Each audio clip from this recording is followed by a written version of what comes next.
Good day, future chefs, and welcome to week 7. This week we're doing our last soup for this season, and it's going to be a pumpkin soup or a butternut squash soup. So for Halloween, I wanted to do something a little bit fun, a little bit something sweet, and something that's a little bit easier, but also on the taste bud side of you working on your flavor palettes and things you like. Ingredients you will be using today. You have your orange juice here. I have no pulp, but pulp, you can have whatever. Just not from concentrate. Regular good old orange juice. Pure maple syrup. I didn't measure it out because I'm going to be using, in a range of things. That's how I wrote the recipe, because how big your butternut squash may be bigger or smaller than the one I'm using. So, give or take quarter cup on most of these things. Orange juice, maple syrup, water. Those are the basic 3. All right, ground cinnamon. 1 can of coconut milk. We'll put that in towards the end of cooking. Then we have 1 large onion. That's Vidalia onion. It's a little sweeter. I like that in this recipe. Pumpkin seeds. I'm going to be cooking off the whole bag just to have it on hand and to teach you easier. This is my nutmeg. About 1/3 of the piece I'm going to be shaving. That's about 1/8 of a teaspoon. Olive oil. And of course our butternut squash. As you see, I have a tape measure here. It's about 9 inches long. When I bought it at the store, it's about 3 pounds. We'll be scooping seeds out of there. You can always use the seeds if you don't have pumpkin seeds to make them, but it gets a little messy and takes some time. So we're going to go ahead and get started with our recipe. We're going to be going through our prep fairly quickly and easily today. So here's our onion. The Vidalia grows more in a cylindrical shape, a little flatter. So we're going to just cut the root end off. You could cut it deep because we don't need it. We're not doing the fancy cut. Cut the top off. If you want, you could save some of this and use that in the recipe if you have it. But I do not have thicker pieces there, so it doesn't matter. The onion is just for flavor, so I'm going to cut this in half, and then I'm going to peel the skin off the onion, and this one too. It's a little yellow, and I can see I don't like that, so I get rid of that. And basically just have fun and just go 1, 2, 3, 4, 5. That's it. 1, 2, 3, 4, 5, 6. Throw it in there. Because we're going to be blending this whole recipe in the end, so it doesn't really matter how the onion's cut. We're going to throw that in the pot to get it started sweating, but right now we'll go into our butternut squash. And with the butternut squash, just make sure you give it a good rinse. So I have it in my sink. I give it a good wash. That'll make it a little quicker for peeling. And I'm back. So I left it just a little wet here, okay? I have my Swiss peeler. If you have one of those other peelers, the hand peelers, you're going to have to hold it and do it away from you. I don't know which way you would do it because I don't use that peeler. So we could go pretty quick with these. So I like to start at the top of the bottom end, the root end here, and kind of just get it going. And if you just, you're going to have to go around a couple times. You don't have to. You could peel it just once and get this little opaque color. Not that it will be in our recipe in the end, that whitish, that grayish. But I like to kind of peel it twice around just so I get that little more exposure of the orange that we're trying to get in the recipe. So just keep on rotating it and peeling. And you don't want any of this skin at all. Butternut squash skin is not fun skin. Some recipes you'll see online call you to bake the squash and then scoop it out. And that's just a waste of time because later on you have to work harder. I'd rather get it done in the beginning, cook it, and then be ready to eat. So you could roast a squash. I like to just cook it in the water. It makes it brighter for the end of the soup. The squash is going to start to get a little slippery, so you could put it down on the board if you'd like to and finish peeling it. It's tough to keep a grip on this squash. I wouldn't waste a rag on trying to hold it because you're just going to really spoil that rag unless you got an old t-shirt lying around you want to ruin. And at the bottom here you can see I'm really trying to get close. Then I flip around and get some of these white marks out of here. are not favorable. And as I get to the top, as you can see, I'm using my thumb the whole time to kind of guide myself and being safe, pushing my thumb that way. So I never catch it, but if I did, it would hit more of my bone instead of the skin on the top of my finger. Now I have the squash down flat, and I could see most people just doing it this way from the beginning, which is okay. It's just gonna take you a little longer, so you could just do it like strokes like that too. You're taking off a little more than I like you to. Like, you know, that's still good stuff. So, you know, I would go around kind of just once, 1.5 times there. But as you can see, I get a little obsessive. So don't spend too much time on doing that, because you can really try and clean it off to be perfect, and guess what? We're making soup. So, and that looks pretty good, right? I like that. All right, so I'm gonna clean up my board, and then I'll show you how we're gonna cut this, scoop this, and get it ready for cooking. All right, ready to cut into our squash. So first I'll just take off the top of the squash. I'm going to just cut right down into it. Okay, I'll twist to the bottom, take off the butt. Put that aside for a second. Then we're gonna cut kind of where the globe end here, okay, starts to curve and work back up. Right there I'm going to be cutting, okay?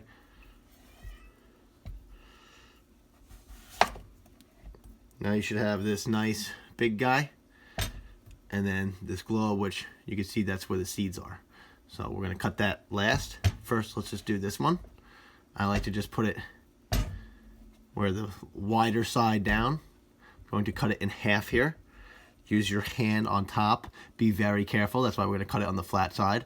So hand down, right through. Okay, now we take it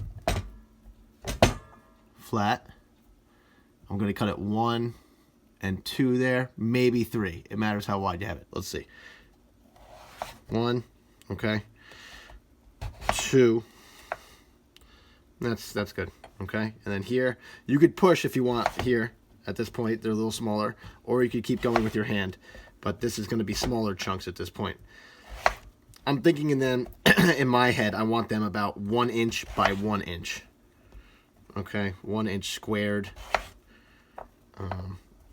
Just manageable, just to cook at the same rate. So, you know, these are a little smaller, but you can see that these are kind of, you know, 1.5, but so I put them in my bowl, but they're all about the same size. Same with this big one. 1, 2, and this one I'll get 3 out of, because you can actually see it's bigger. Okay. Turn it, bring it back together so it's flush. I like to go here, 1 inch by 1 inch. And a good trick, if you want to keep on guiding your eyes to remember how big you cut these other ones, put that one right in front of you that you already cut, and you can look at it, and it just kind of, your mind will focus on making it that size. Don't worry, you will. It just happens that way.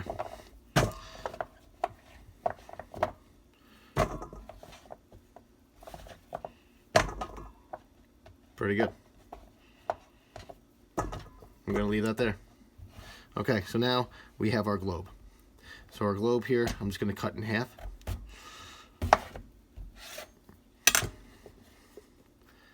And it looks pretty cool. Always reminds me of a brain. Okay, so now we're going to scoop out our seeds.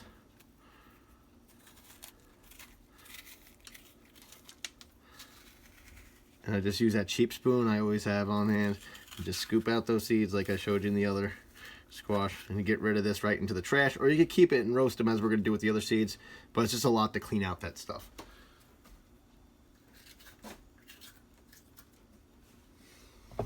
Another one, scoop, pushing my finger behind it, just scooping it, not getting too much of the flesh either, meaning, you know, the stuff we want to cook. I'm just getting enough to get these seeds out, and now I have a spoonful. Trash it. Clean globe. Get rid of that seed. All right, so now I'm going to cut this globe. You can start by going this way, or go by this way. Let's start by this way. And now remember, you have less space in the middle, so I'm going to cut it on an angle here. 1, 2, 3.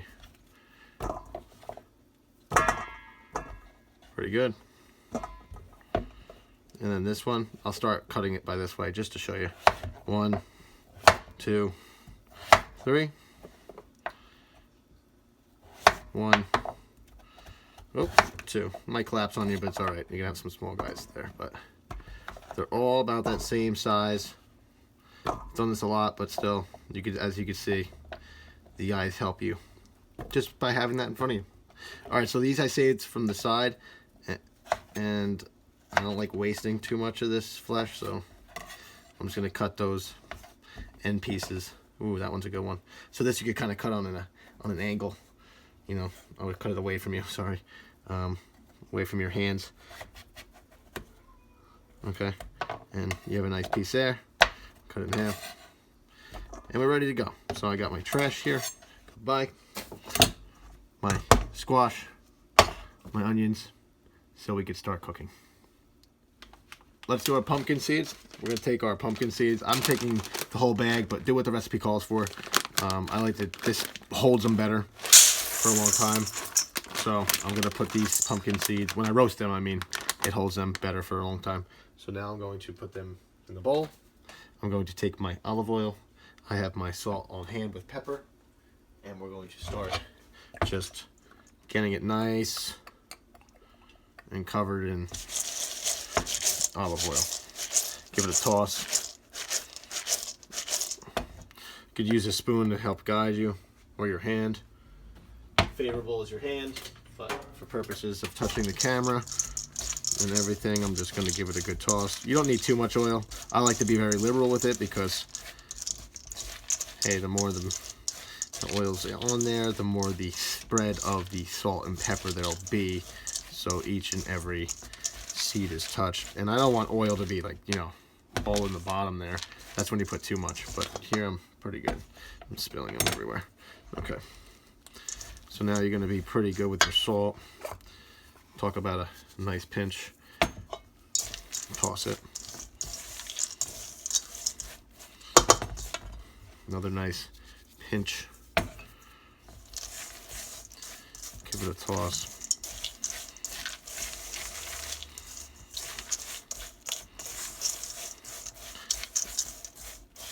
Now, all I like to do to see if the flavor's good is stick my finger in there, lick it. If it's salty, it's ready. If it's not, put a little more salt in there. But I think that's good. I'm gonna put some more. I'm gonna put actually some pepper in, and not more. So a nice pinch there.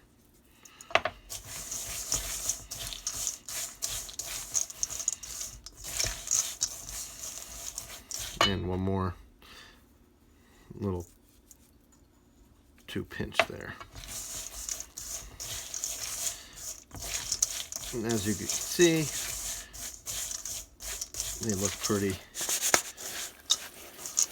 seasoned and delicious. You could hear the salt on the side of the bowl. Sounds much different than from the beginning. Now get your sheet tray with your Silpat or your parchment on it. We've done this a few times, so.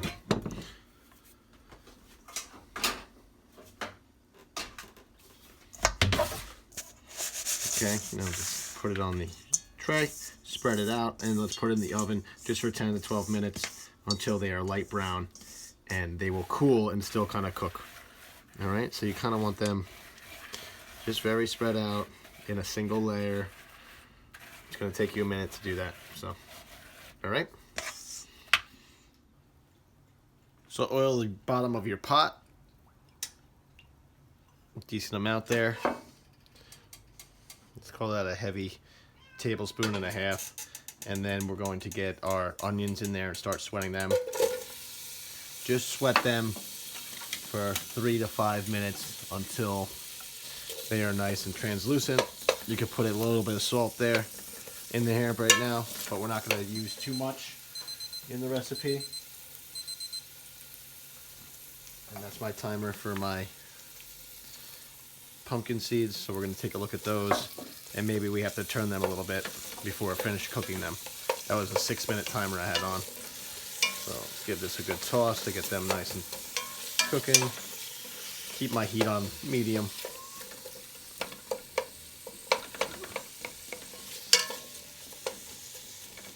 Okay. Let's check our pumpkin seeds, our pepitas.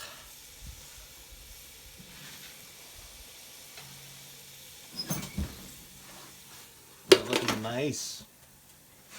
Very nice. I'm going to give them a quick stir here.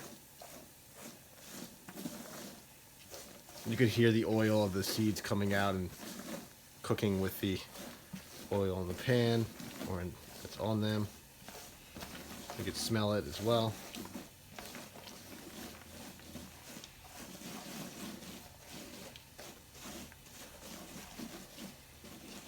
And you can see the color. My spatula's kind of changed here, so you can know they're cooking really nicely. So I'm going to do another maybe 5 to 6 minutes. They're going pretty easily now. Once they get up to heat, it's pretty good.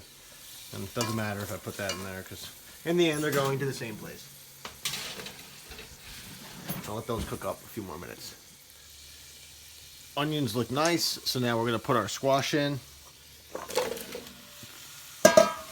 Just give it a little stir here. It's not going to do much, but just kind of introduce the squash to the onions. And then we're going to take water as needed. So right here I have about 1.5 cups of water, and I might need more than that. Oh yeah, I'm gonna need more than that. Oh, our seeds are going to be done, so I'll use some more water. It's another 1.5 cups of water here,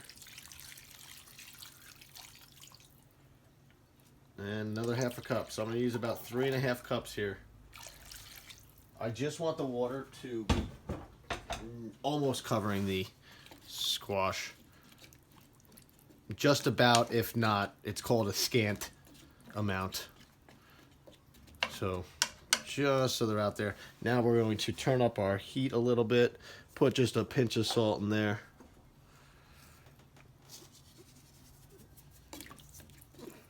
And you're good to go. If you want to make this recipe in the winter time, you could put some rosemary, some sage. You could do that now, but right now we're making it real simple, just for the Halloween-ish flavor. Lid's on, taking my seeds out, which should be done. We're gonna cook the soup. Oh, nice catch. All right, we're gonna cook the soup for, well, the beginning of the squash for a little bit, till they're just done. And as you can see, my seeds are nice and hot and crispy. I'm gonna let them cool and be done with my pumpkin seeds until later on. All right, squash cooked for about 30 to 35 minutes. It took a little longer than expected. So it should look pretty mushy now when you turn it, and the water should be, you know, halfway from when you cooked it. It was about up here, now it's suppressed. Now I'm going to add my ingredients, my last few things here. I'm going to add my coconut milk. Make sure you shake it up good. And then we're going to open it and add all your coconut milk first, because that is something that you're not going to use again. Let's say that. Right, storing it in the fridge and whatnot, let's just use the whole can first. And then if we have to adjust on the maple syrup and orange juice, we know that, hey, I can take a sip of orange juice anytime, so that doesn't go to waste. And of course, maple syrup is good and shelf stable. But right now, I just want to get all that maple syrup. I want to get all that coconut milk out and use the whole can. And then we're going to reduce this again for a good, probably 10 to 15 minutes, because I want to get it just so it looks like this again. So I'm going to add my orange juice, which is just the acidity, just adds to the color as well. And that's about 1/2 cup of orange juice. And again, I'm just going to let this reduce for a good while. Now I'm going to take my maple syrup, and this adds to my sugar and just hominess flavor here, and that kind of Halloween sweetness. I'm just trying to make a little bit of a holiday special here. So that's about 1/8 to a quarter cup in between there. I'd say I put maybe 3 ounces in there. But we can always adjust and taste it later. We're going to put our cinnamon in now. I'm going to do it right out of my shaker here.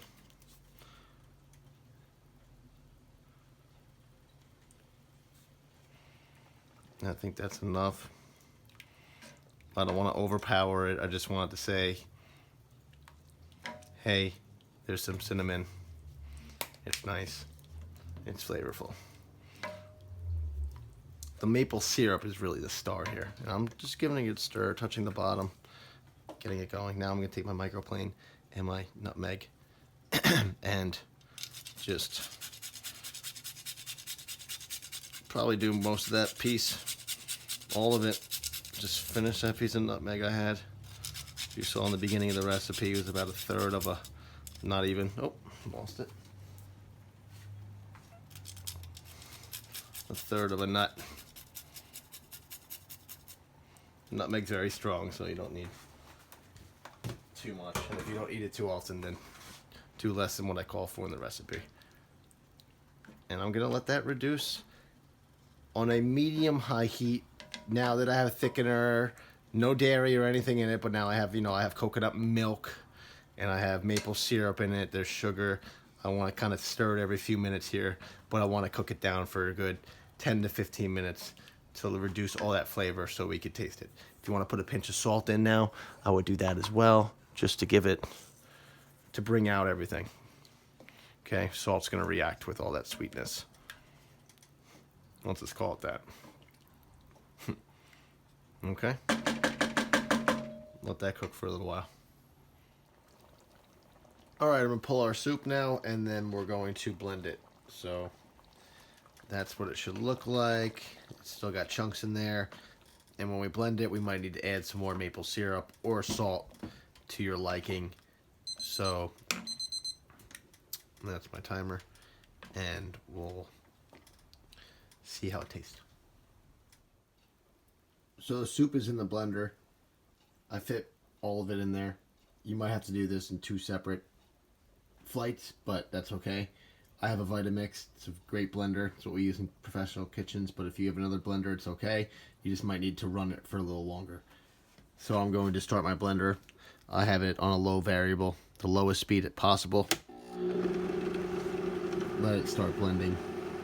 Just introduce it. Let that go for about 10 to 15 seconds. Then I'll slowly turn it up so you go to your next level. But I have the luxury of turning it up slowly. So I put up to your level 2, and I start to see it moving from the top. And I can kind of pop the top of my blender a little bit just to make sure the condensation's coming out and the heat. Okay, it's really going now. Let's go to level 3. Level 4. 5, 6. Put your hand on the top of it. Start to get it to 7, 8. Of course, I'm basing this that you have 10 speeds. I don't know if you do. I do. 9, 10, and then I have the super speed high variable that I'm going to kick it up a notch.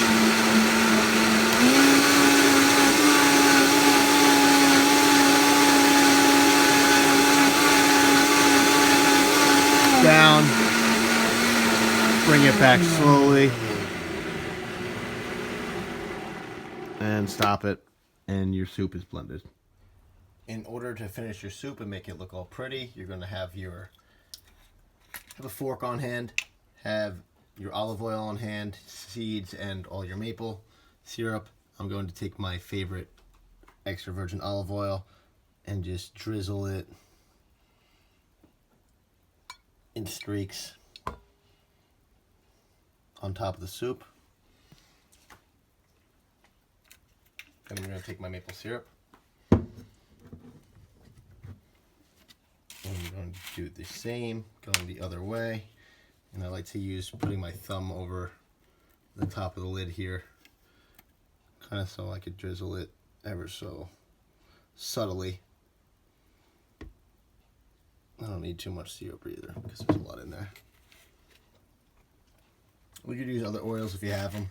Pumpkin seed oil is always nice because it's dark. And then you can take your fork and kind of just swirl, dragging the oil back and forth. I'm using you can use a toothpick too, but I'm using a cake tester, sorry. And then have your seeds.